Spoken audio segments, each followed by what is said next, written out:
Hello guys, this is Zach Gilland.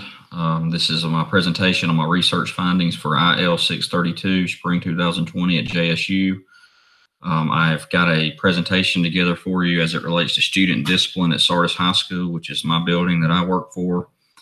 Looking for trends in student discipline, student behavior issues at Sardis, and things that we can do to combat those issues and increase those students' academic achievement, as well as reduce their behavioral issues in school.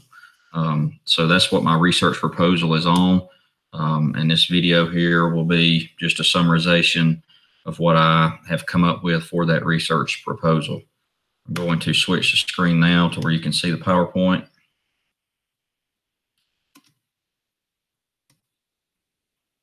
Okay, it should be sharing now.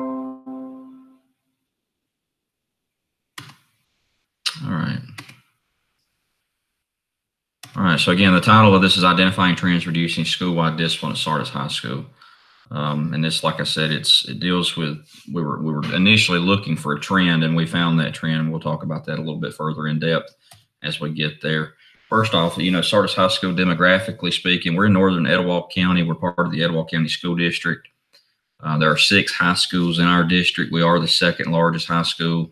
We have roughly 510 or so students, 508, I believe it was, at last count.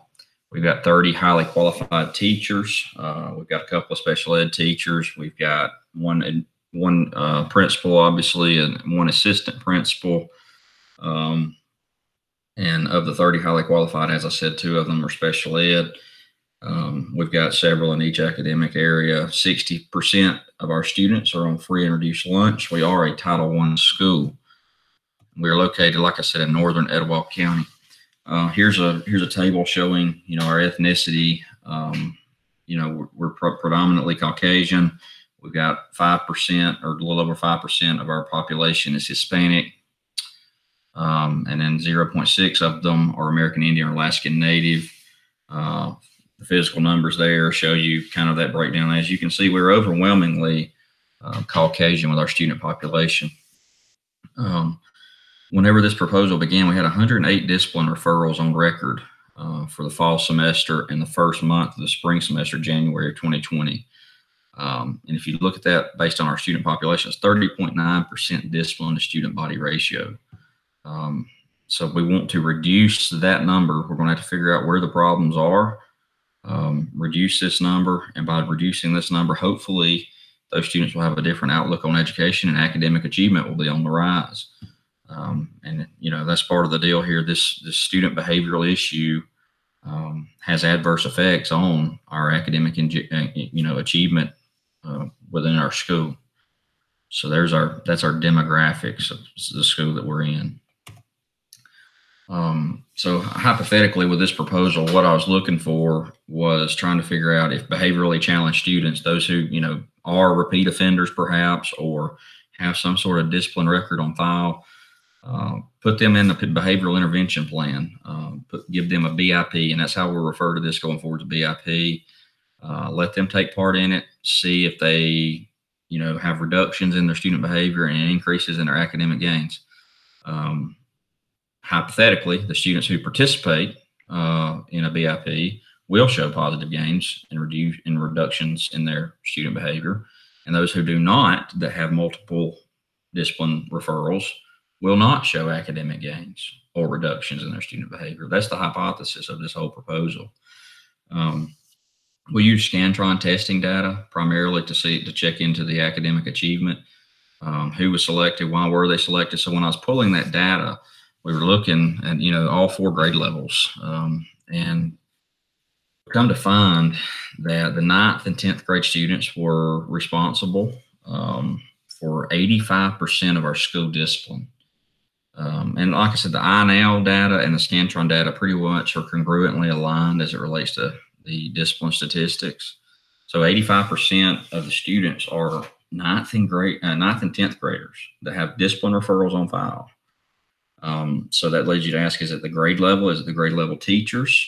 Is it a physical maturation thing for these students? What is it why is it so overwhelmingly 9th and 10th grade instead of 11th and 12th, or an even mix that give us the um, that give us those skews in our discipline statistics.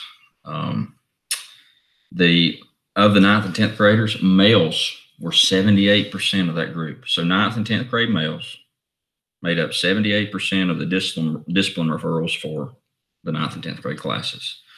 So that's sort of where we're focusing. We're going to really put an emphasis on the ninth grade males. They're going to be the subject group. We use Scantron Performance Assessment Series, Global Scholar data to analyze where these students are academically. And that was the group that stood out. The ninth grade males that had discipline referrals were some of the lowest achieving students academically as it relates to Scantron data. Okay.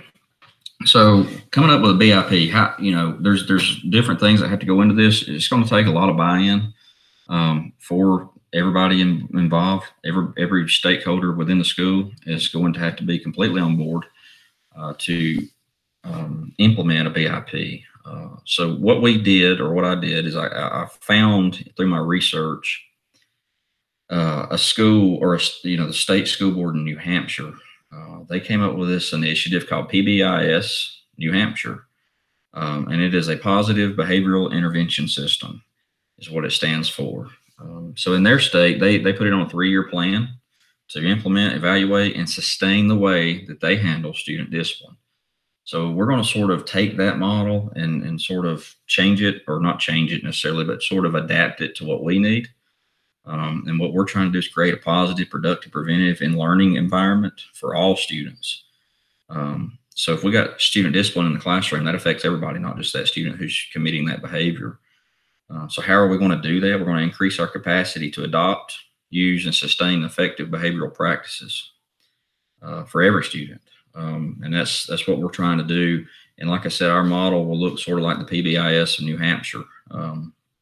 We'll take other models and sort of mesh some things together to try to come up with a plan for these students going forward. So how are we going to attain our goals? 3 levels of intervention: primary, secondary, and tertiary. The first level, primary, we're going to address the entire student population at the start of the school year, maybe revisit it at the start of the spring semester. Target 80 to 90% of the population that does not have serious issues behaviorally. So that's your general population. We're going to talk to all of them about what we expect behavior-wise from all students. And then the secondary level, these are going to be the ones who start to partake in a BIP. And that, like I said, the BIPs, they'll take place during a thing we call line period. We have a line period that's 30 minutes a day for 4 days a week, Tuesday through Friday. We'll have trained teachers in those line period courses that will teach these students about proper behavior, try to teach character ed, so to speak, in an essence. But we'll talk more about that a little bit as we go. Secondary level, though, that's who we're targeting, secondary and tertiary. This addresses 5 to 10% of the population, those that are at risk for developing behavioral issues. And then the tertiary group, that's going to be that very small group, 1 to 5% of the student population, that group that's exhibiting behaviors associated with some sort of mental illness. Obviously, we'd like to reduce the frequency of behavior, the intensity of behavior, and the complexity of the student behavior. What we want to do is take those behaviors and replace them with proper behaviors. We're going to teach them. We're going to teach them behavioral skills in line period.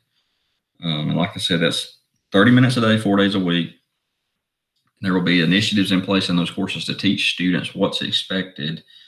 That way, maybe they'll have change their outlook on behavior and potentially start to act differently in school. Instead of just giving them punitive punishment for committed behavior, we want to model for them what's expected in a way that will help them shape their futures. Because if they are trouble in school, they may become unemployable adults, and we want them to be the very best that they can be for themselves and for us as a school.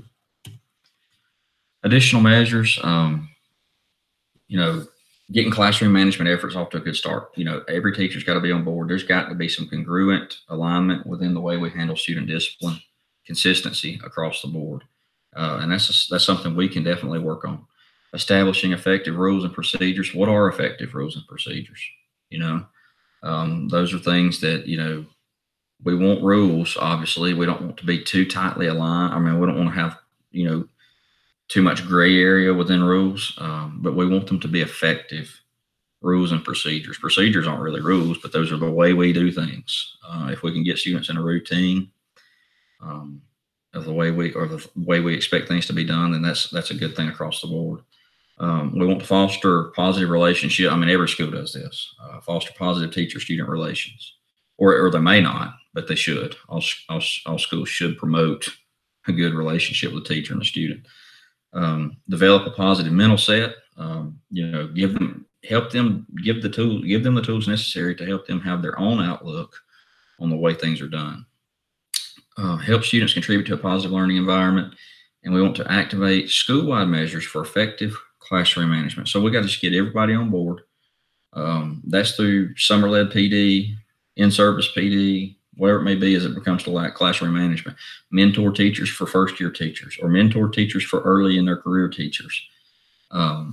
Things of that nature. Create those groups, create those relationships to help foster this all the way down the chain to the students, so that we have good relations between our students and our teachers or our faculty and staff. Design, it's correlative design. We're searching for links between student discipline and underachievement academically, obviously. We're going to look for those correlations that are naturally occurring, meaning we're not doing anything to manipulate the variables. The variables are those students. So we're just going to monitor what's going on. Take that data that we retrieve and compile try to figure out what the root cause may be, and try to go from there with creating a BIP, a behavioral intervention plan for these students who have issues behaviorally.